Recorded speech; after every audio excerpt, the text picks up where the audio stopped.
Pulavinaka. Welcome to this very first episode of the Watching the Waves series.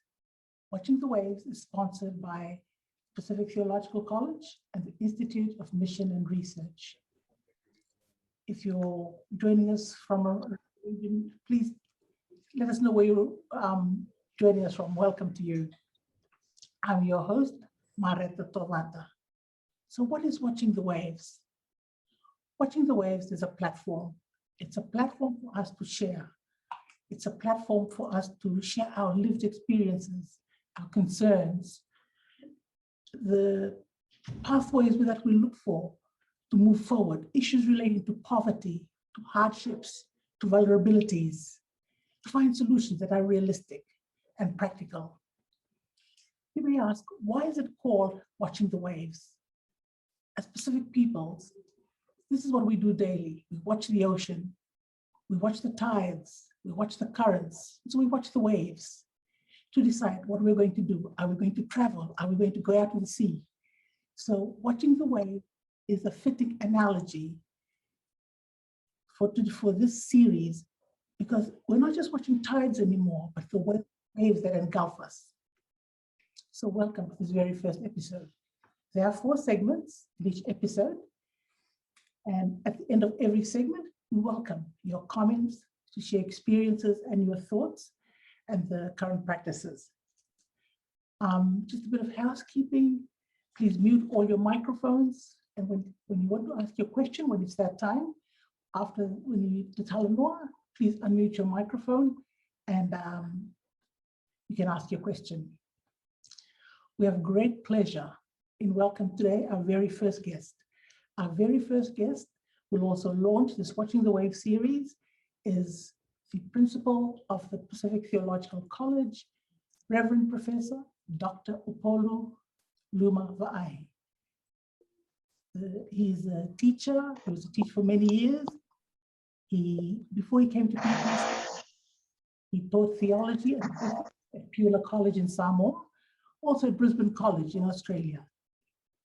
He's been in the board of director for the government in Samoa and served in various other committees. So he's had a lot of experience and we're very privileged to have him to launch our series.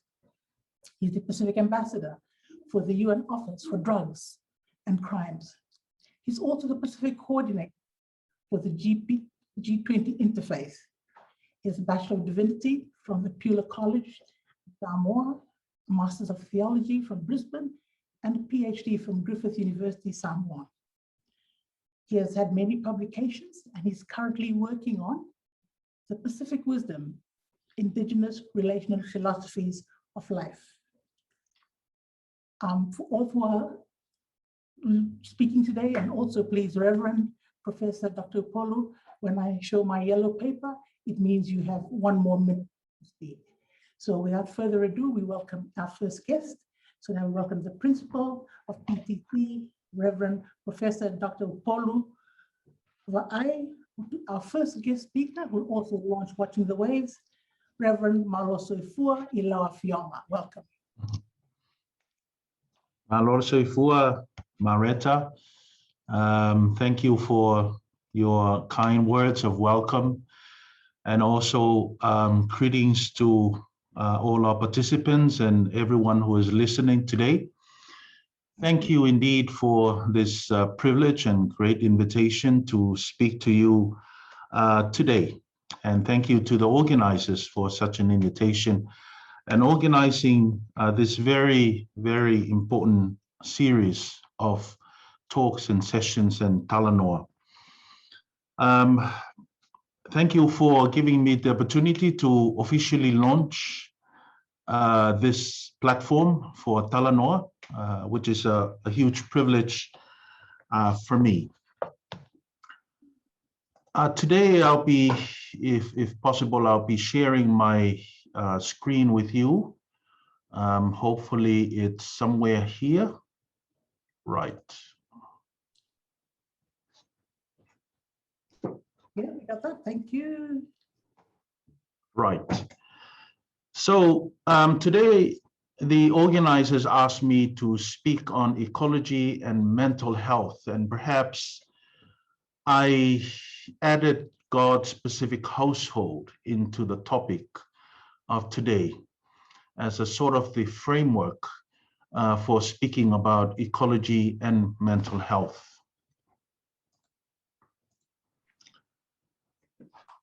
The importance of waves. As specific people, we don't just watch the waves. And I believe within the description that was offered by the moderator, we also read the waves at the same times. They are pointers that point us to the beyond. They point us to several conditions, whether it's ocean conditions or weather conditions, or sometimes also land conditions. They also point us to the needed conversations, and I am glad to also add this to laud the organizing committee for having this analogy for our talk today. Waves can be symbolic of destruction.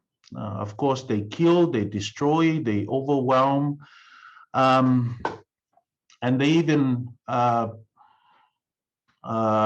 leave us vulnerable, and deprived.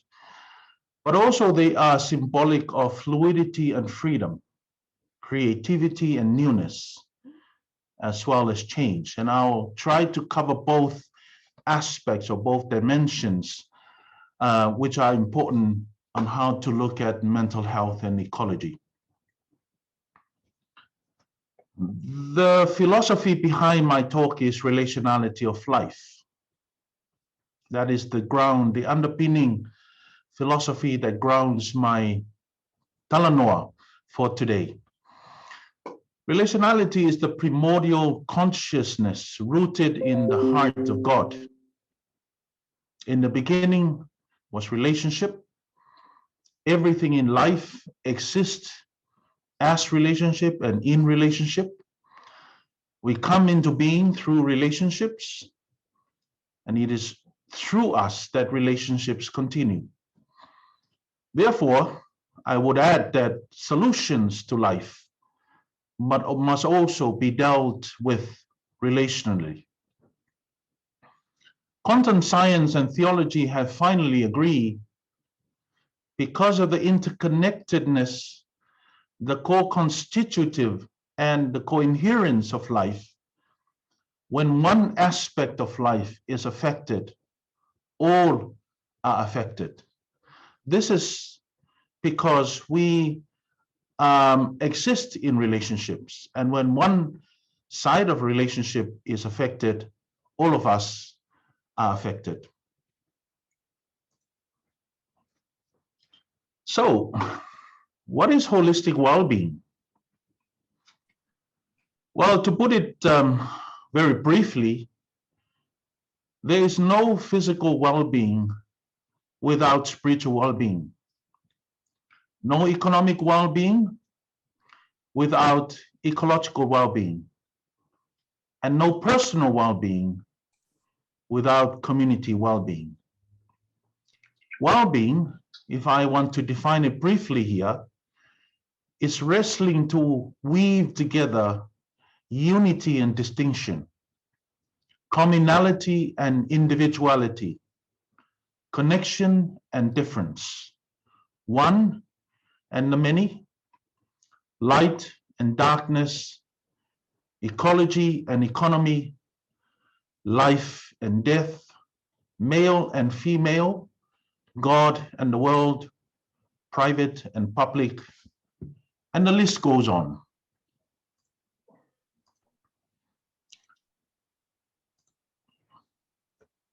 I want to offer some questions, and perhaps some of these questions can also help us in a discussion.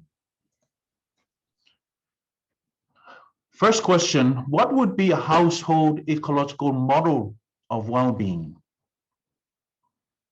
And the second question is, how does this model of well-being shape mental health? Now, I want to take you perhaps to the importance of responding to these two questions. Keywords are ecological well-being and also the model of well-being that shapes mental health. Moderator, how many minutes do I have? 1 minute, Reverend. 1 more minute. 1 more minute. Okay. Yes, please. I'll just start with this and then go on. If we want to achieve an ecological model of well-being, the insight that I would offer is to think cosmocentric and not anthropocentric. I want to question the word, the terminologies mental health. Mental, does it include ecology and community in the word mental and health? This is because life is not just about mental health of the human being. It is also about the whole multidimensionality of life, the health of the whole. One reason for that, and perhaps I'll end this with this one, is that one reason for that is that the human being is constituted by the community. For example, tangata, our concepts of tangata or tamata, kanaka or ta'ata. We are made up of multiple dimensions of sides, from our father's side, from our mother's side. These tangata are made up of their villages, their ancestors, their cultures, their totems, their spirits. I am in the community and the community is in me. Therefore, as a human being, we are a relationship. You are a community. And perhaps I'll end it there, and then I'll move on to some of the reasons why we need to think cosmocentric and not anthropocentric. Thank you very much. Thank you very much. Thank you very much, Reverend, for that. To our guests, we invite you to, if you have a question, please can unmute your mic and please pose a question or reflection or give a comment to make. Please feel free.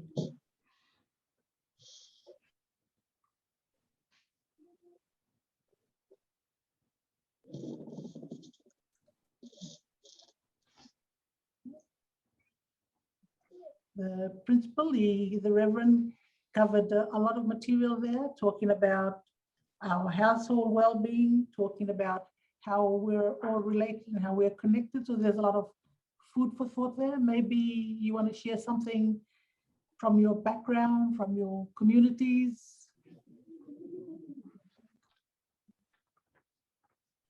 For this segment, we have 5 minutes to listen to the talanoa.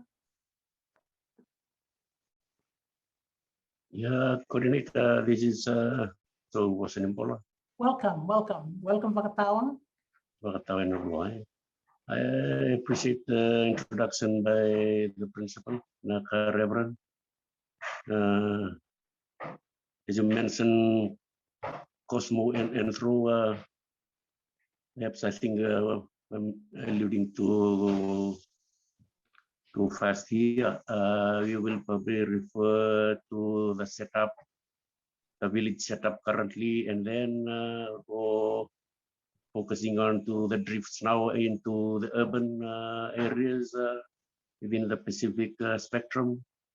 And also one of the major concerns is I'm here between Suva and Nausori, right in the peri-urban.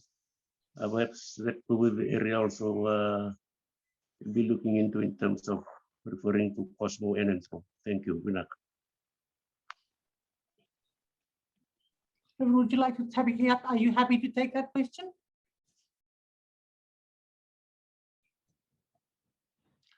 I'm not really sure the question because it goes on and off. The audio goes on and off from my side, so I'm not really sure. If you can rephrase that question for me, please, moderator, that would be good. Yeah, I kind of had the same issue with the principal. Could you just say that again? Okay. With reference to Cosmo and Anthro,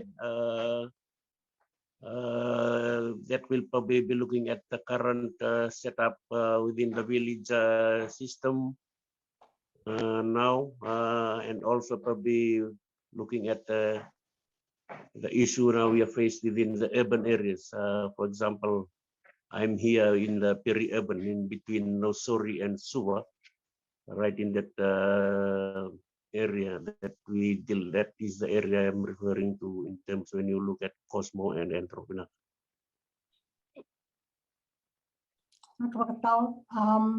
Principal Reverend, is that clear? Was that clear?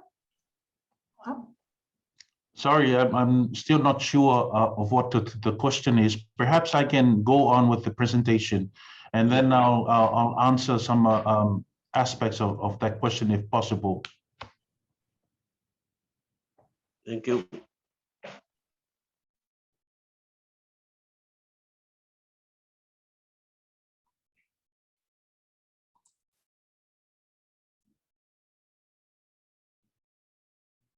I think if I may just get in here, I think the Vakatawa is talking about comparing like your presentation in terms of here in Fiji, like he's living in between Suva and Nosori, the peri-urban, and how would that relate if you could draw any parallels to that?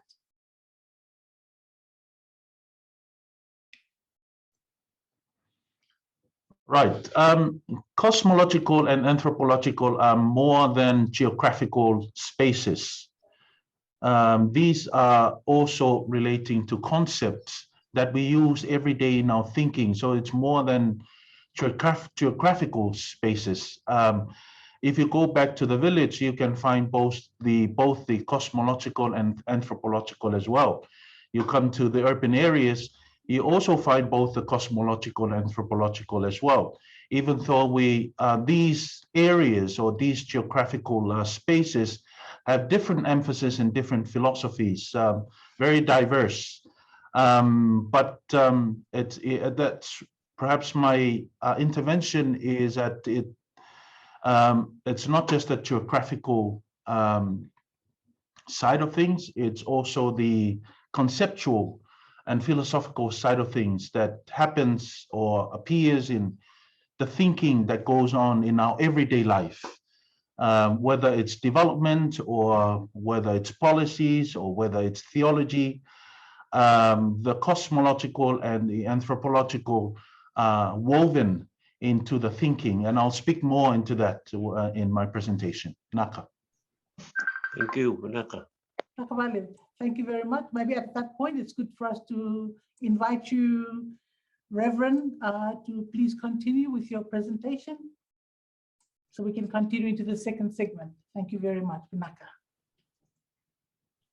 Thank you. So in the Pacific, when we lose these communal relationships, we lose the safety net that the individual rely on for healing. One of the main causes of mental health in the Pacific is climate displacement. When we remove people from their lands and communities through relocation programs, for example, causing trauma and stress, we're not just meddling with health, with mental health. We're also touching the heart of community health. That is, our health is rooted in relationships with the earth and with each other. So we're not just removing people, we're removing them from a place and space that sustained their well-being for centuries. Those who work on climate relocations and agents, whether it's government or NGOs, civil societies, or the churches, who deal with climate relocation should be cautious, as they are not just dealing with a climate issue. They are also dealing with peoples and persons whose life is constituted by the land, by their totems, by the ocean, by ancestors, and the list goes on. With the rapid growth and secularism, spirituality is lost from all so-called secular frameworks and models of development, including climate change. Indigenous wisdom on the sacredness of life, the earth is a relative, and the interconnectedness of life have been relegated to the background, but these are key to well-being of individuals and communities. And if may I come to the church, is that we often preach about salvation of the soul. The question that I offer is, how about the earth? How about salvation for the earth? When we speak about sin, we often speak about sin as something that is personalized and privatized. But I also ask the question, how about social and ecological sin? Something else that we also need to think of when we talk about an ecological model of well-being that includes mental health, is that mental health should not be treated as a standalone issue. I often speak and talk about this concept of oneification that focuses on the philosophy or the ethics of the singular one, that there is only one method that works, one culture that works, one idea that works. If we approach things from a relational perspective, there are multiple stories. All stories are interrelated and interconnected in a healthy and inextricable way to benefit the whole story. But because we focus on the one end, one destination, one goal, one culture, we shape things in a linear way. And as we do, we speed up life to meet our goals. We invest in the future by destroying the present. We run for the goal and forget about families. Pope Francis calls this the repeatification of life. We've seen this during the COVID-19 era, and I quote from Pope Francis, "A type of internet communication which enables us to choose or eliminate relationships at whim, thus giving rise to a new type of contrived emotion which has more to do with devices and displays than with other people and with nature." So I think you know what Pope Francis is on about, the missing link of relationships, especially at the age of technology and at the age of COVID-19. Ecologies refers, I mean, in the history of ecological studies, ecology has often been referred to only as the natural environment. This compartmentalized narrative, which goes back to the Cartesian René Descartes' subject-object and dynamic, underpins many of our development models, even our well-being models, that we often have this compartmentalized dynamic when we come to well-being and talking about mental health, for example.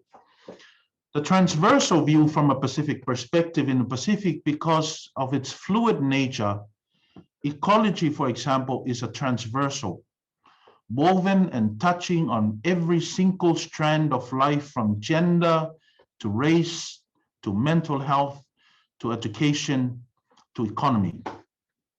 Pacific people believe they were born into multidimensional flow of life, enhanced by multiple relationships and connections. They are relational beings who are more than the assumed individualized self. Human being is ecological through and through, and it happens that this week that our chaplain, Reverend Lendua, he was speaking and preaching about the Itoke totems that is now part of the National Registry. And what we spoke about is the importance of weaving together the skies, the oceans, and the land. Every person should have a fish that represents the ocean, a bird that represents the sky, and a tree that also represents the land. This holistic weaving of things is a transversal view that should also impact on how we talk about health, that we cannot treat health as a singular subject or a one subject apart from the other. All of these issues are interwoven. And because we have this kind of ecological framing or ecological structure of life, it means, therefore, when it comes to issues such as health, we also have to tap into that holistic way of looking at things in order to achieve what we need to achieve. And just to end this one, is that this is the same as Christianity. According to Pope Francis, Christianity is a relationship. It's not a rule book, or it's not a set institution for priests and theologians ruled by clergies and theologians. It is a relationship. We miss this idea of relationship. We miss the whole point of salvation. Thank you. Thank you very much for that, Principal. There's a lot of really interesting points there. Basically, that mental health is not a standalone thing, and to approach it in terms of being part of just life in general, and how we live in our communities with our relatives and what we do every day, and how we go to our gardens and go to the river. I've got a, I don't know if you can see the chat page there. We've got a comment here from Reverend James Bagwan. Vinaka Principal, it would be interesting for us to reflect on the process of colonization in reshaping indigenous spirituality and cosmology over between 4 to 6 generations in the context of the embodying our cosmology and the social and ecological sin that you mentioned, perhaps including political sin. But how is that not only embodied, but also spiritualized? We see many mental health issues being addressed spiritually in some churches through deliverance.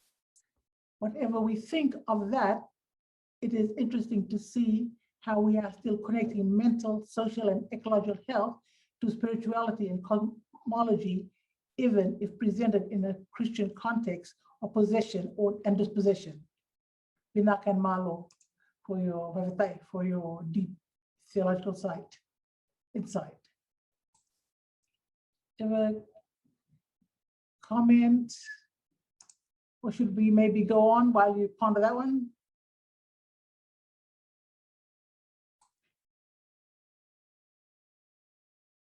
Talking about the effects of colonialization and how it's reshaped our spirituality over 4 to 6 generations, and how that now comes through or manifests as all the different things, and the churches address it through deliverance and possession and dispossession. Would you care to comment, or we can leave it there? I think it's a comment, and I appreciate that. We'll take it on board, and thank you for the reflection on that, Naka. Thank you very much. Thank you, Reverend. To our wonderful viewers, any comment? Would anyone like to add to the discussion or offer a perspective? Is there a question? Yeah, perhaps this is not a question, coordinator. I appreciate the topics that Reverend has alluded to the second session. I, for one, when I look at multi-dimensional, perhaps looking from the perspective as my great-grandmother is from Western Samoa. Oh. Somehow during colonization, she was here in Fiji, married to my grandfather. So when you're looking at that multi-dimensional, it's more complex for me looking at, now I have to look at the Fiji context of having the fish and an animal or a bird. Perhaps I will be looking to my fish and animal or the bird in Samoa. My grandmother is from Paleva, Vinaka. Wonderful. Thank you, Vakta. There we go. We learned something new today. Yeah. Thank you. Maybe we could,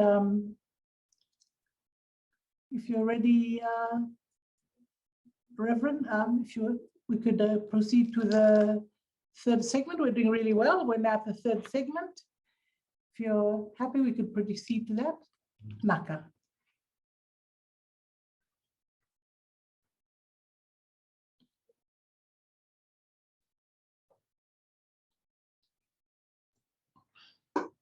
Sorry, the other insight that I want to bring on board, if we are looking for an ecological model of well-being, is to think we are not we have. People traumatized by natural disasters and pandemics often ask questions about God. Relationality promotes more the we are ethics rather than the we have. So if we talk about the we are, it shifts the question away from God to us, away from the perceptions for God, who is often perceived as the one who punishes and curses the world and peoples and the lands through natural disasters, to our responsibilities to each other and how we care for each other in a time of disasters. We are ethics is about responsibilities, is about resilience, is about community cooperation in a time of need. This shift is a healing mechanism where community resilience is promoted. It also shifts the discussion away from mental health as a disability and sickness, but rather a time frame allowed by God for us to redefine who we are, to find our true identity and where we stand in the life of the community. Mental health, if I want to approach it from a relational perspective, mental health is a relationship issue. It is an identity dysfunctionality. The disconnection from cultures, from values, from spirituality, from relationships. Mental health is a period that allows us, God allows us to realign, to be creative and innovative, to rethink who we are and where we ought to be.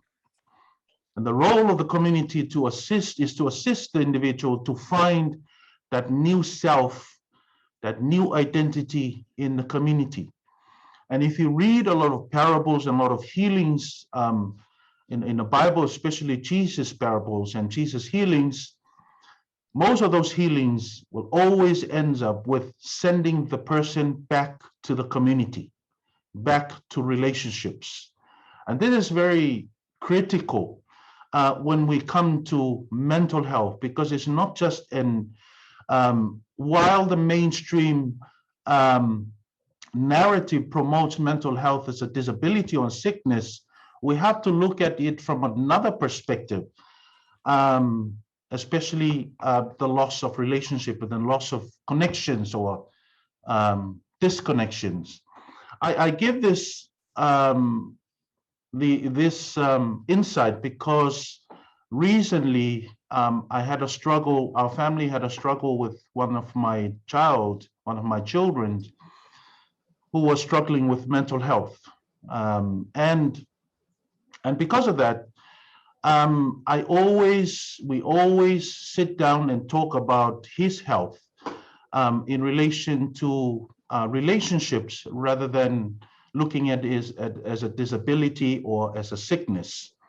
And this is what I always tell him. It's a period or a time for him to rethink, to be creative, to be innovative, to find himself and to become who he is.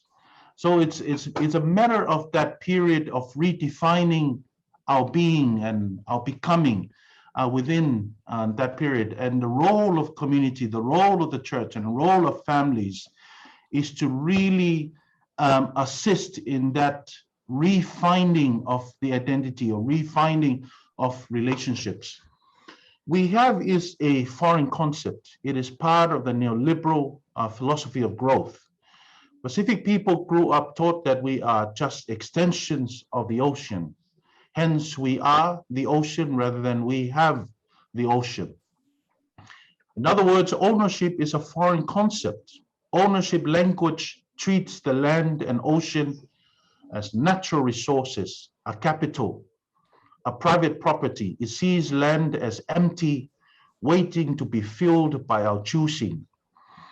So I bring here the art by one of artists in Fiji, Linkoni Vakauta, which is called Open Your Eyes.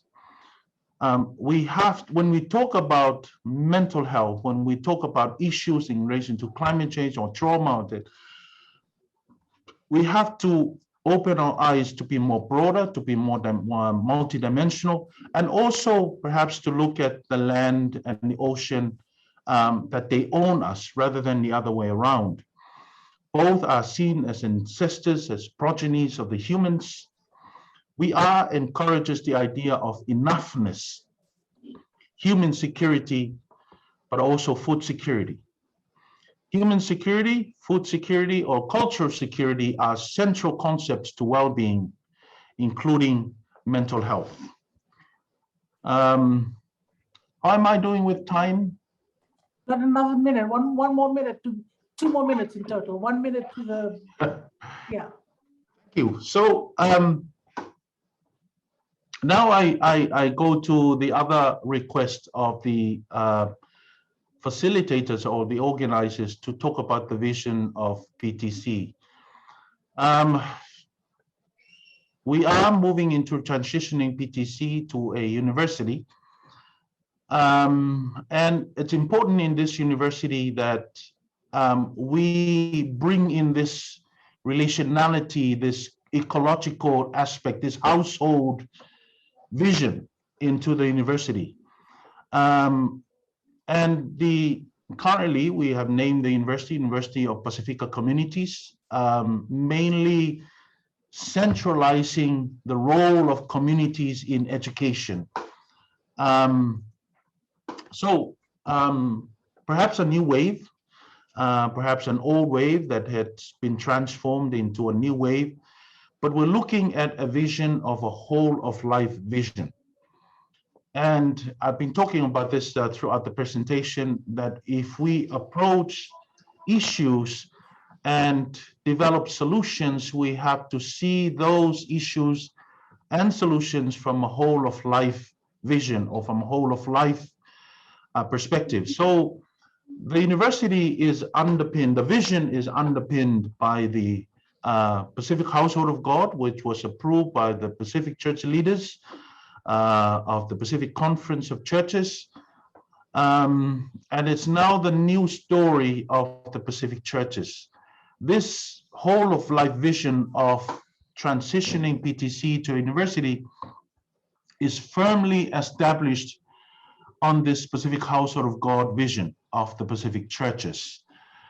And I've spoken on some of the philosophies behind the Pacific household. It will take 2 to 3 days to speak about the philosophy of the household. Perhaps that's another lecture or another talk, but we'll see. I'll talk about more of this after this intervention from the moderator. Thank you very much. Some very interesting points there, very interesting, lots of food for thought, that mental health being relational, that is the loss of connection, and that how, when compared to scripture, that after Jesus healed, he always sends people back to the community.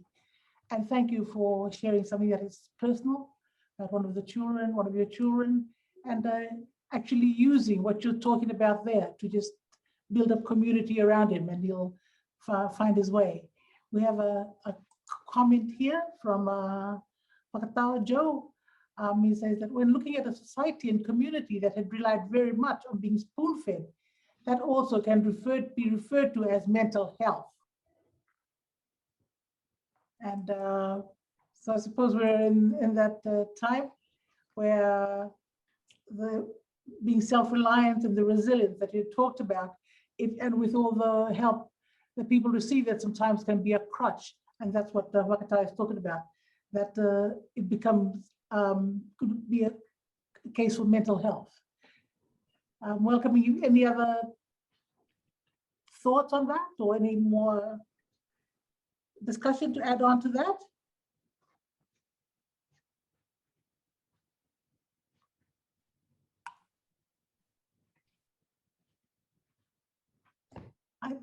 I thought it was also very interesting that when you started to talk about the new direction, the new of PTC and the transition principle, talk about in relation to what we've just been talking about this morning in terms of mental health, how PTC is maybe answering or helping out with some of those needs in terms of the courses that you're offering. Would you like to maybe make a comment there?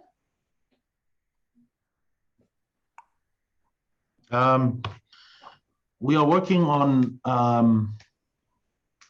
developing the curriculum under this household concept or the household framework. And we're not there yet.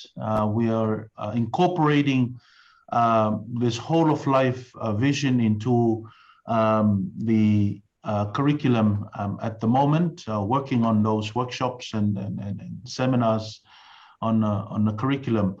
But the whole idea is that sometimes the spirituality aspect or the holistic aspect is missed, or perhaps relegated to the background by, with all due respect to the work done by a lot of universities around the region and also around the world. But the spirituality aspect and the well-being aspect, the whole of life aspect is often missed from several universities, including some of those that I went to, which is why it's important for PTC to look at that gap and how indigenous spirituality or biblical spirituality or church spirituality or whatever we call faith spirituality, it's important to bring that to the fore, to shape our discussions in relation to policies, in relation to development models and frameworks, in relation to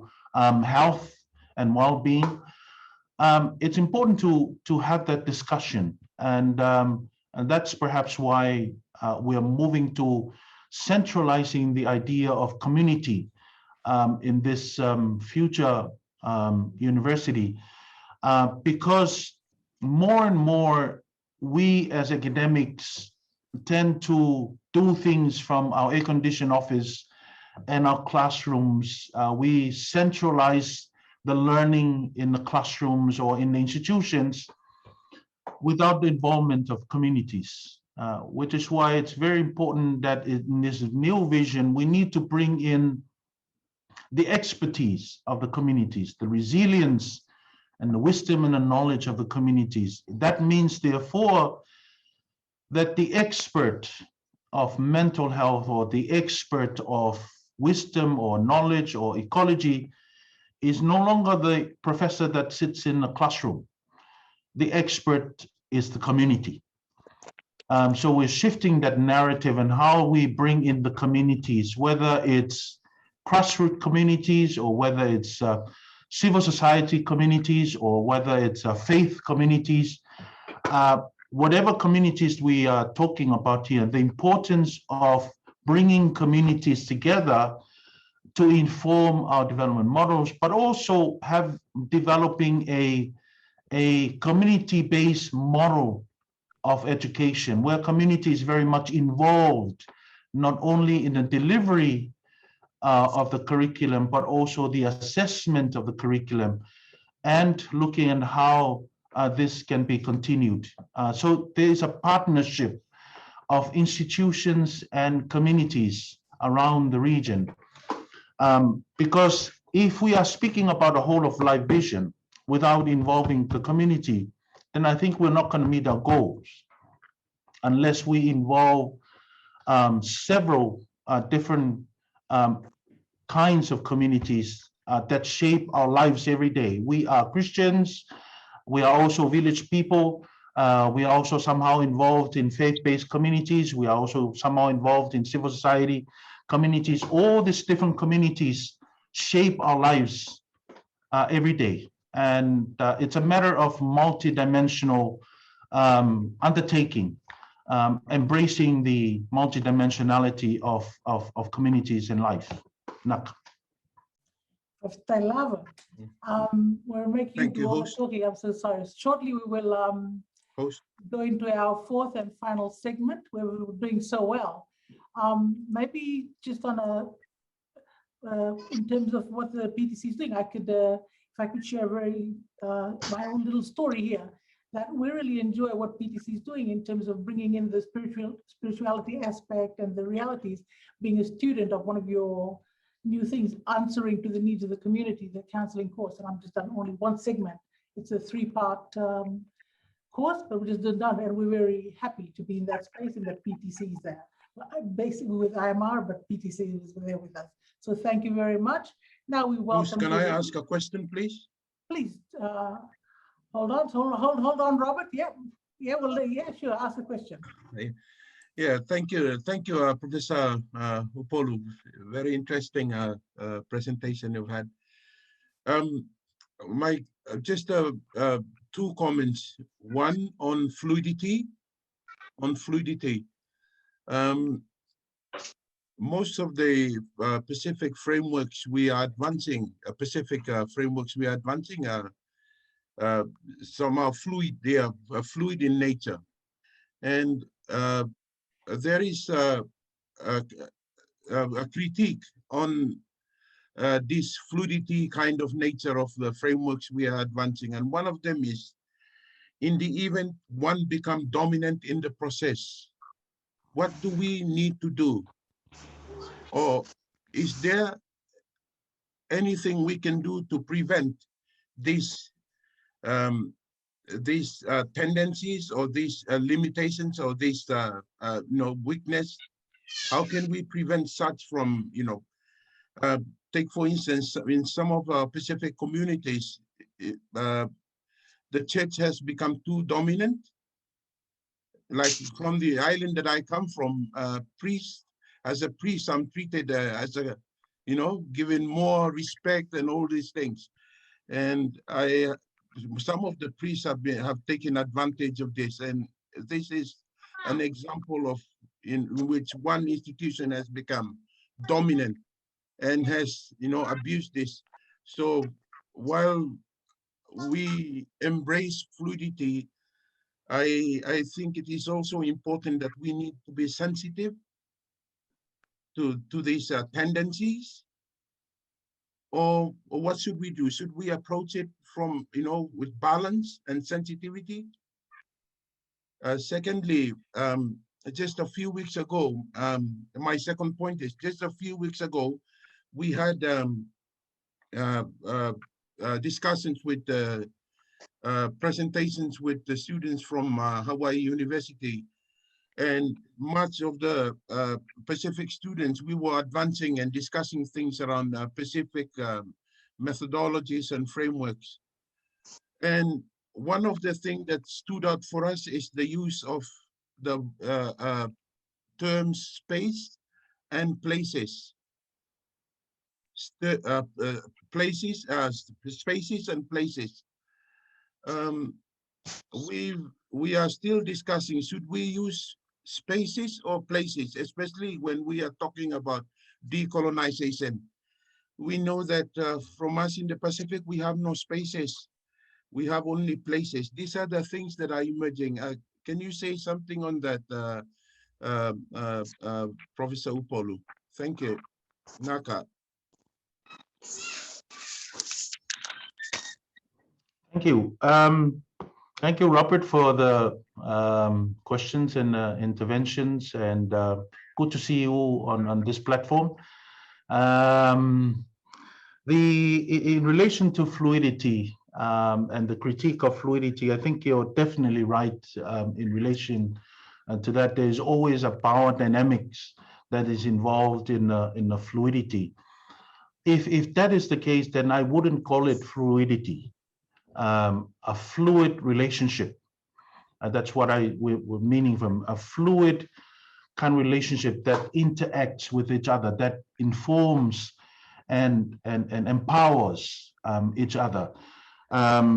If that is the case with the fluidity, especially when there's a power dynamics involved, where one particular party is dominant, then if we put it in institutional term or practical terms, we need to have the checks and balance mechanisms in place to check the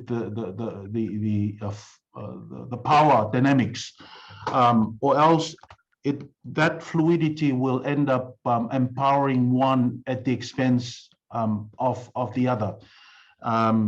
Secondly, is in relation to places and spaces. I think we have both places and spaces.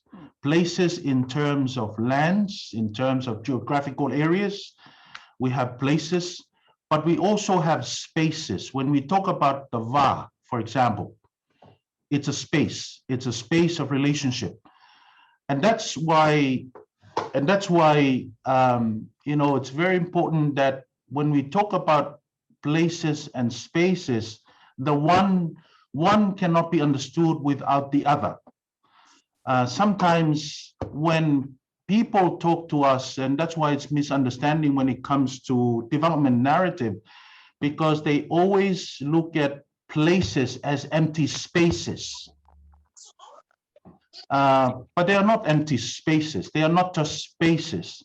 They are spaces already filled with stories of ancestors, with village stories, with identities. So they are not just empty places. They are places with spaces filled with the wisdom and filled with ancestors. So I would still hold on to places and spaces, because we cannot understand the philosophies and the dynamics of places until we approach it from the perspective of the Va, for example, which is talking about a space within a place. I hope that sort of makes sense, Robert, but thank you for your question. Naka. Thank you very much, Robert. Thank you very much, Reverend. I'm enjoying that our very first episode of Watching the Wave series is really getting to be what it is, a platform for these discussions. And I hope that in the upcoming series, other episodes will have more from the region, especially to join us with us. Now we're on our final segment, and I invite you again, Principal Reverend, to please continue onto our final segment for this episode.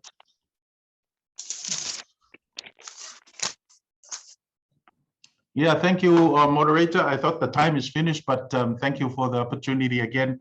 Well, let me just say that we are moving towards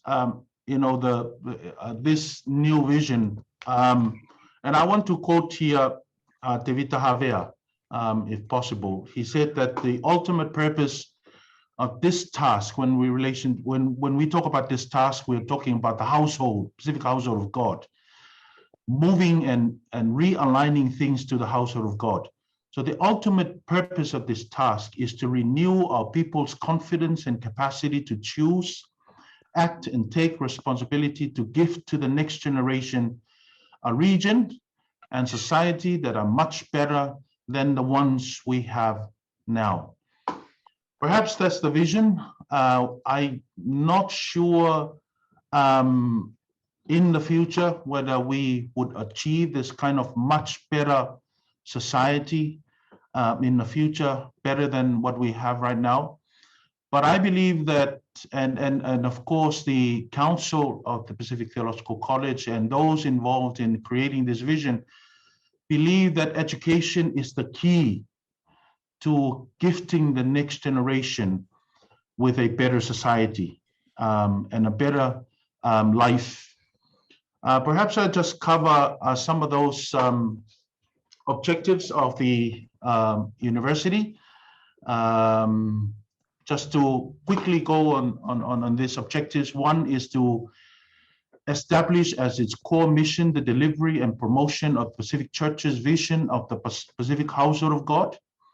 Second, to invest in a Pacific whole of life vision that recognizes and protects Pacific livelihoods and heritage. Three, to take spirituality with its many dimensions on biblical, theological, faith, and indigenous as its core foundation and driver.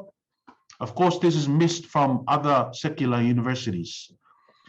Four, to invest in a community values-based model of education that promotes communities' holistic, whole-of-life ways of being and models and dynamics of learning.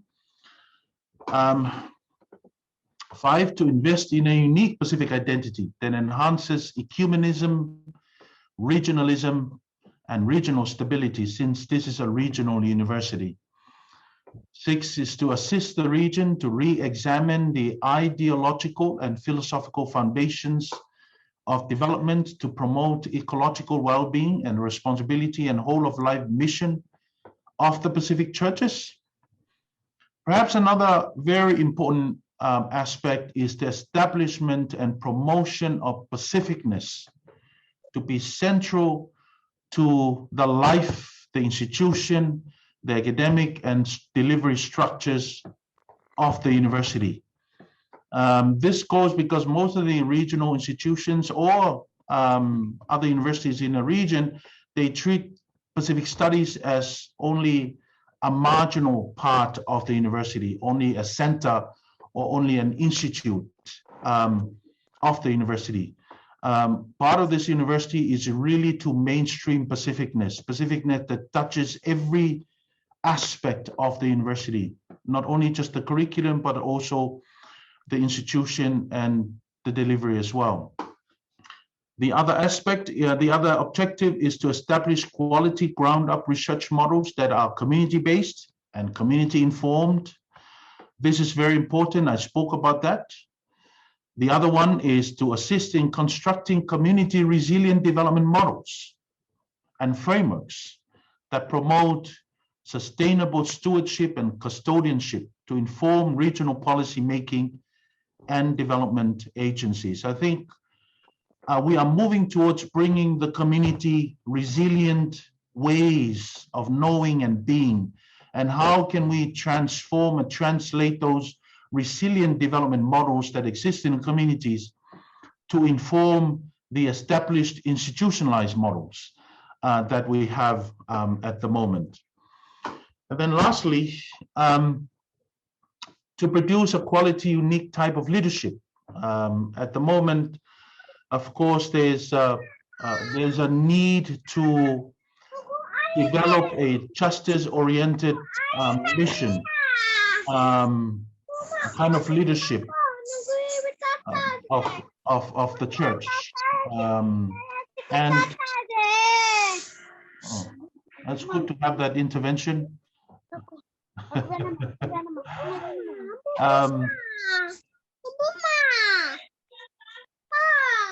Do I still go on, or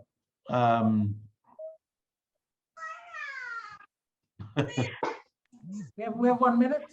Okay, right.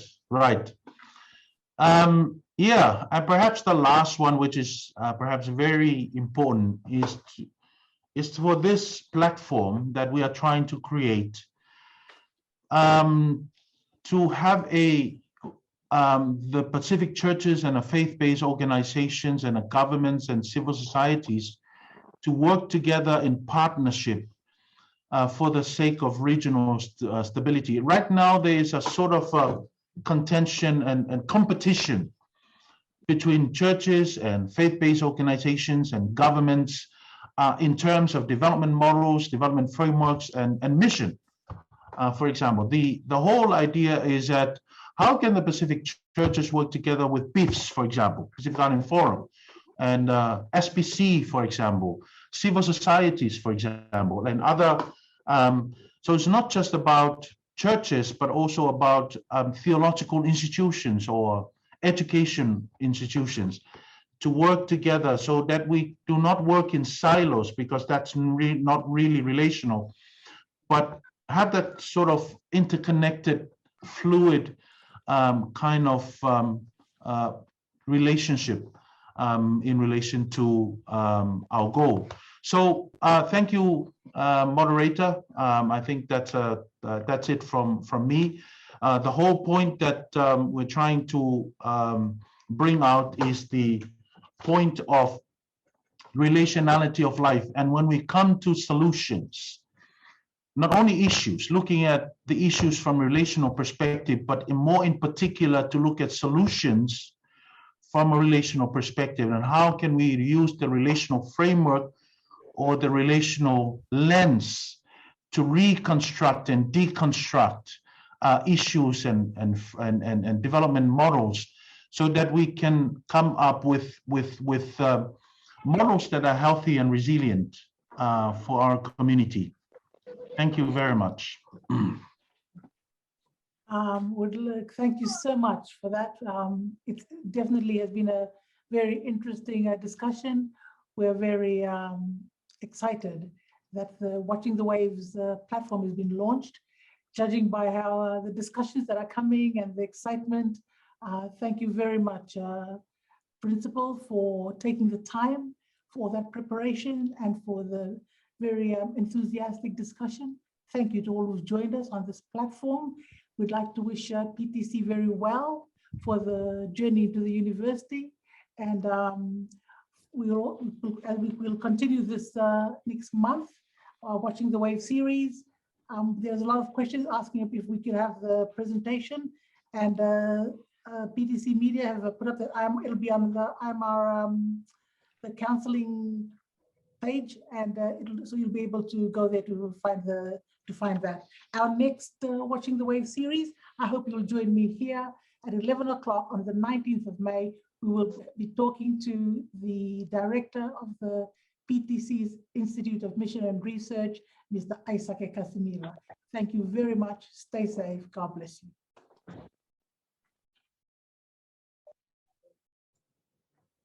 Thank you very much, and all blessings to the launch of the Waves, Watching the Waves series. And thank you to everyone for listening and participating in this session. Thank you very much, moderator, for guiding our discussion today. I don't know if there are any more questions, but if not, then that's fine. I can answer it through some other time.